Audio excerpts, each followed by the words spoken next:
अगर आप एविडेंस को डिस्ट्रॉय करने की लिबर्टी दे दो किसी को भी, तो वो एविडेंस क्यों रहेगी वहां? अरे सर अब जरा आगे बढ़ते हैं, क्योंकि अब 3 जज जो हैं वो जांच करेंगे जस्टिस वर्मा की। सुप्रीम कोर्ट ने जो कमेटी बनाई है, आज का एक स्टेटमेंट है पूर्व न्यायाधीश DY चंद्रचूड़ का, बहुत इंपॉर्टेंट। उन्होंने एक मीडिया कार्यक्रम में बात करते हुए कहा है, उनका कहना यह है सर कि सुप्रीम कोर्ट के पास कोई जांच एजेंसी नहीं है कि हम किसी की जांच कर सकें, और पुलिस को हम इन्वॉल्व करते नहीं क्योंकि हम पुलिस पर भरोसा नहीं करते। ये उन्होंने कहा है, पुलिस को हम इन्वॉल्व कर नहीं सकते किसी इन्वेस्टिगेशन में, मेरे पास अपनी कोई एजेंसी है नहीं, तो मैं कैसे जांच करूंगा किसी चीज की। जैसे वही हुआ कि उन्होंने सेक्रेटरी को भेजा, चीफ जस्टिस ने सेक्रेटरी को जाओ जाके देख क्या वहां पर क्या मिला था। सर एक कंप्लीट कर लूं।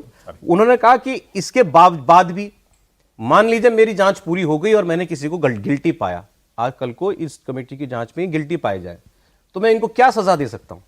मैं इनको ज्यादा से ज्यादा ट्रांसफर कर सकता हूं, जो उन्होंने कर दिया इलाहाबाद हाईकोर्ट में। मैं या तो इनको ट्रांसफर कर सकता हूं, या मैं सरकार से कह सकता हूं कि इनके खिलाफ महाभियोग चलाइए, इनको इंपीच कीजिए। आज तक हिंदुस्तान के इतिहास में कोई जज इंपीच नहीं हुआ है, नॉट इवन वन। इंपीचमेंट हुआ ही नहीं है। या मैं इनसे कहूं आप इस्तीफा दे दो, वो इनसे ऑलरेडी शायद मांगा गया होगा या नहीं मांगा गया, वो बात आई नहीं, लेकिन वो इनके विवेक पर है कि इस्तीफा देते हैं कि नहीं देते।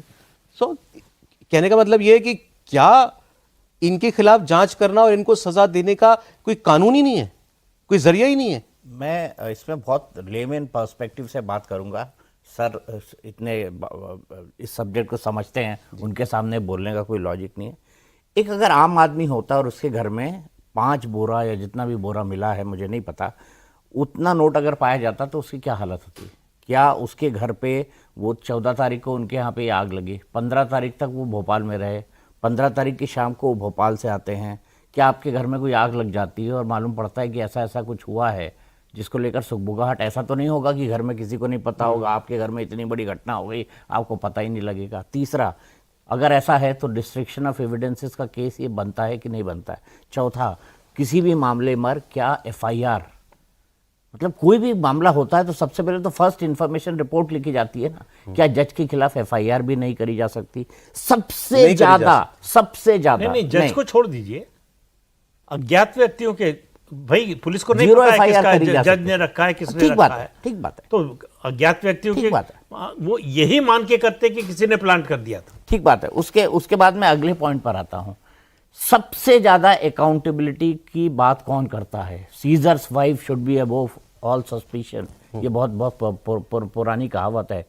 तो सबसे ज्यादा अकाउंटेबिलिटी की बात कौन करता है? Judicial system.